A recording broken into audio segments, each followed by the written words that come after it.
All right, what is going on, Banter fam? Welcome into today's edition of In the Game. I am your host, Hustle, and as always, we will be diving into the crypto and the crypto gaming markets today, as I really want to highlight my thesis coming up on the Ethereum merger. As if you have not been through a buy the rumor, sell the news event before, you might not have seen some of the things that have happened in the past with tokens, like Cardano with some of their past, forks or catalysts with conferences, with Phantom, Cardano. Even in the last year, we saw lots of run-up running around that. We also saw Avalanche run up around the subnet narrative. So whenever these projects have a lot of narratives, we often do see a bit of a run up in the market. Amongst all the red tokens, a lot of the way of the market, we do see Ethereum still above 1,600, holding pretty solid, while everything else, Bitcoin's kind of taking a hit today, a 3% hit. We're near the lows of on the bottom side of 19,000 here on Bitcoin. We'll go over my thesis. We'll cover a thread that Becker put out this morning, which I thought really well covered some previous buy the rumor, sell the news events and what this could do for the market after the Ethereum merger,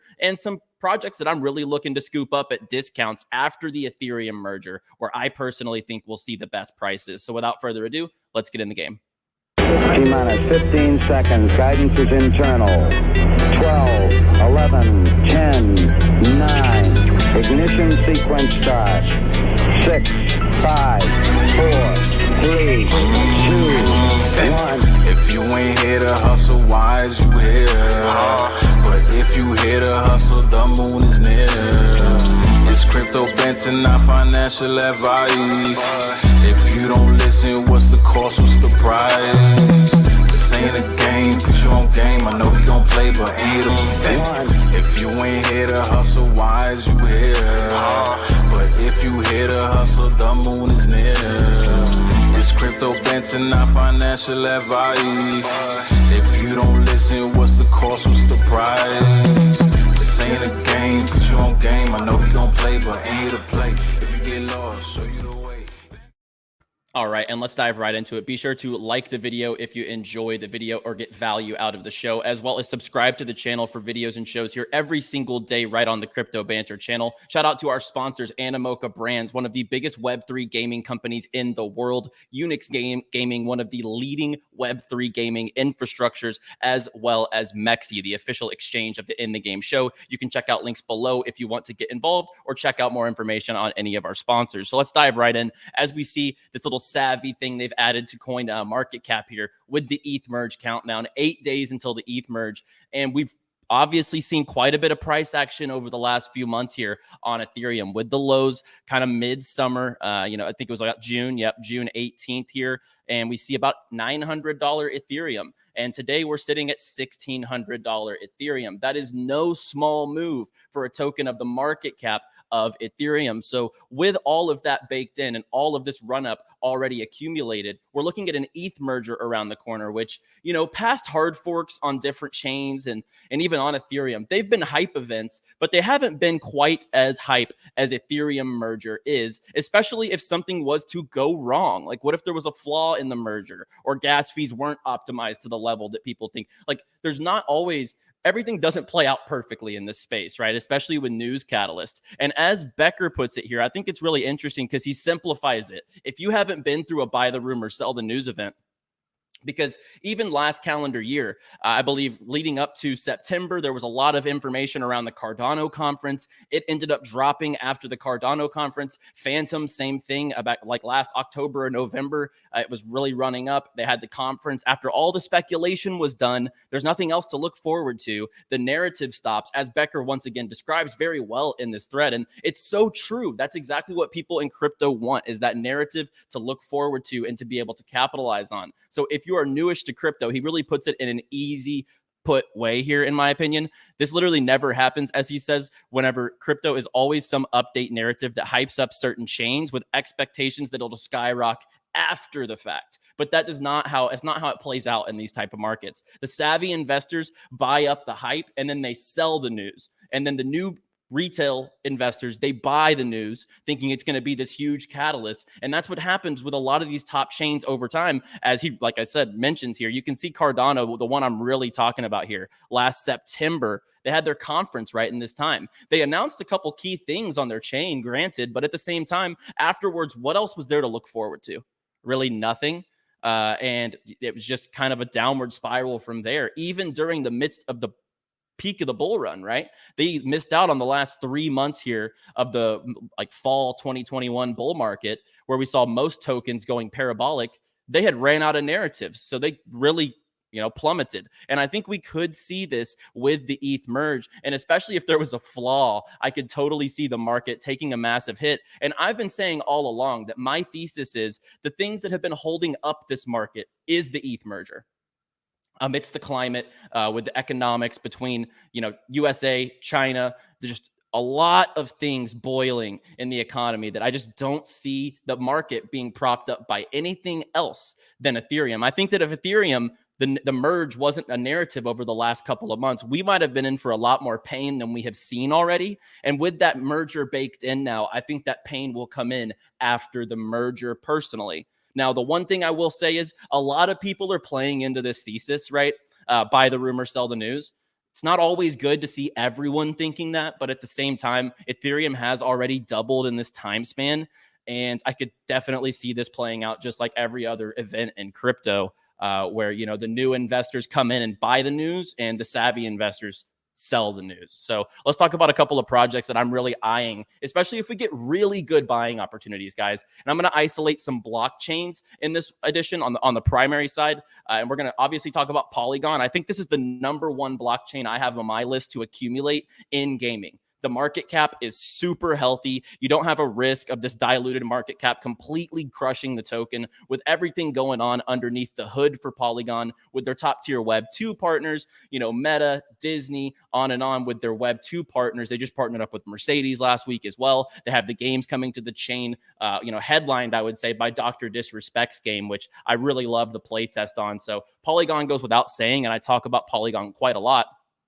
But let's talk about Solana for those people who really, love Solana. I know that, there is a lot of games in development coming to the chain. And this is kind of, in my opinion, I liken it to like Immutable X right now as far as the gaming side.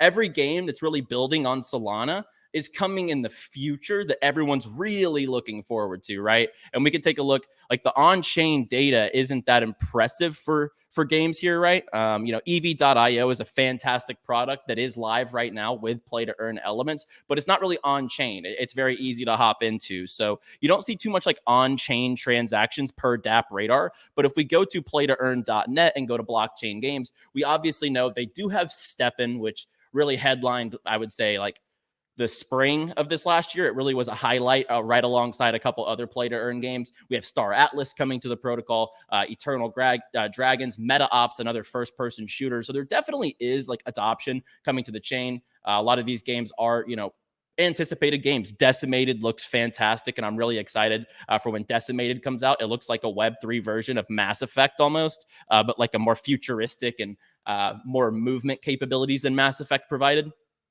Definitely going to be looking at Solana. I mean, look where we were compared to where we are now. And like, once again, I'm really taking into account some of these market caps. And I don't think that this is too unhealthy as far as a market cap risk. And with Solana's adoption, with the flaws in the protocol, that can only be fixed, in my opinion. So like, that's upside potential. All these errors in the network, that can be fixed over time. We've seen it with other chains. So in my opinion, I don't have worries on that side. I think Solana, once they do get some more top tier games, could be worth a stab and should definitely be on your watch list, as well as Avalanche. And, when you look at Avalanche year to date, let's take a look here. When it really started, it was actually like here when it started running up for the Avalanche Summit. This also was a buy the rumor, sell the news event, guys. I mean, if you look at this plain as day, that's exactly what happened. And if you go to this time period, this was the Avalanche Summit time period, right around that time in Barcelona. So they were all buying up leading to this event. There was the Avalanche subnet hype,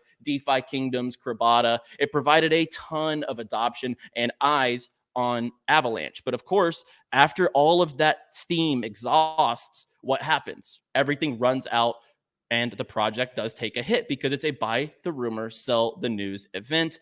And sometimes some of these conferences don't meet expectations. Personally, I thought the Avalanche conference was great, and I'm really looking forward to top projects that are coming to their protocol on subnets, some of them, and also some of them will launch with Avalanche, but we'll have Shrapnel most likely going with a subnet, which is a AAA moddable first-person shooter. Think like building your own maps on a first-person shooter, and if people play on those maps, you get rewarded based on the amount of the community that plays on the map. I think that's fantastic utility as far as land goes, and it's very unique. If you're a map developer from a top-tier gaming company, you could come over to this side and build esports level maps and make a killing as far as a developer, not only to speak as a gamer. I'm a first-person shooter junkie. I will 100% be jumping into Shrapnel. Their team's built games like Call of Duty from HBO Interactive, Halo, etc. They also have Ascenders, which is a sci-fi fantasy open world RPG.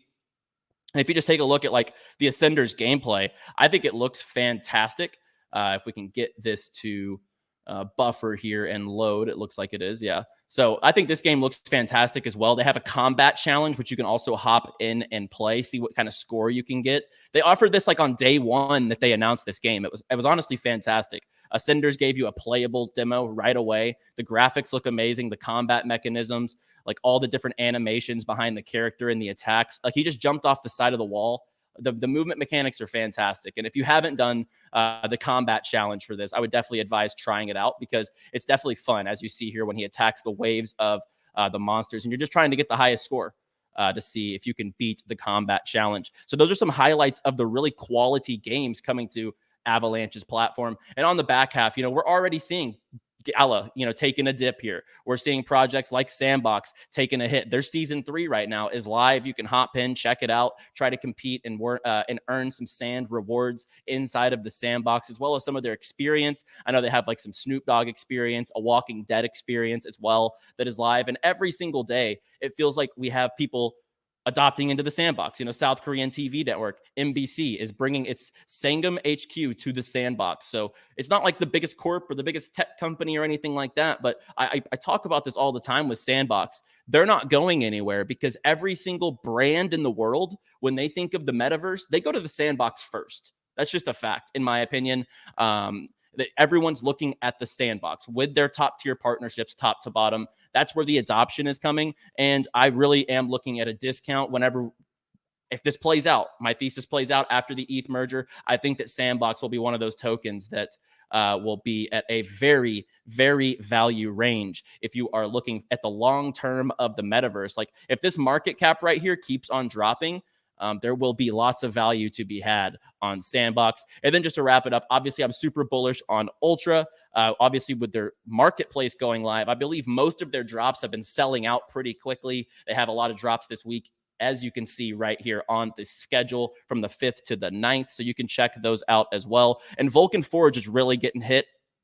It's at an $80 million market cap.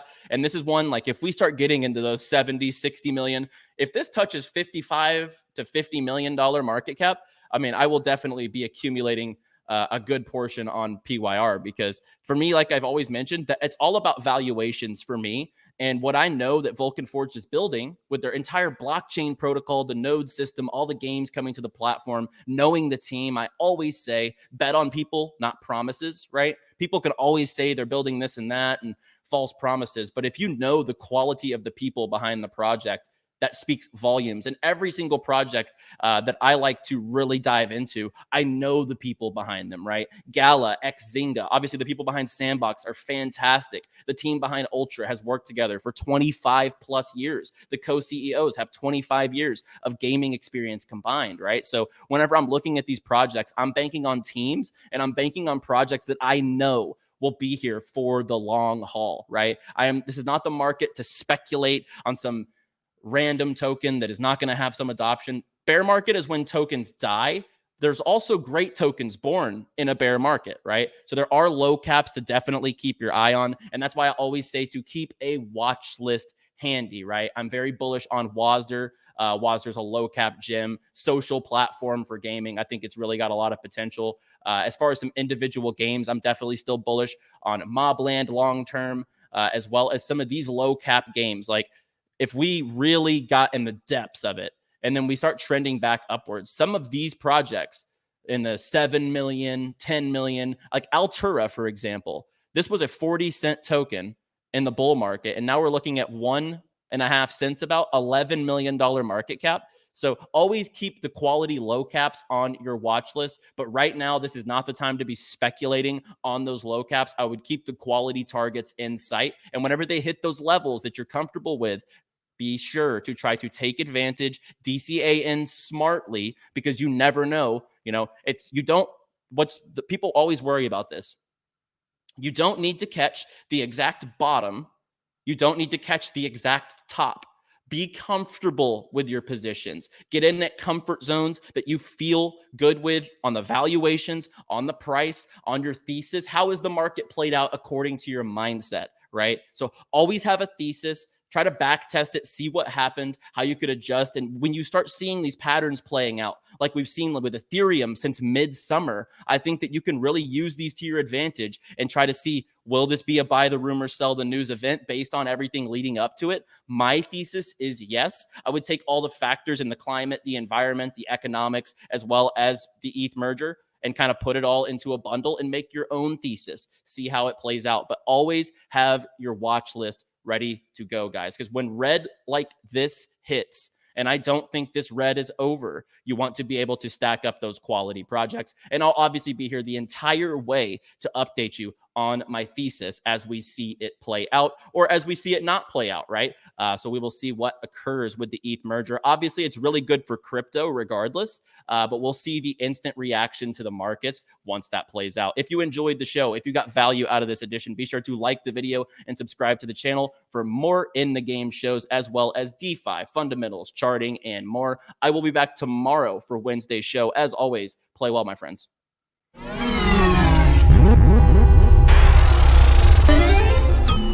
Mm-hmm.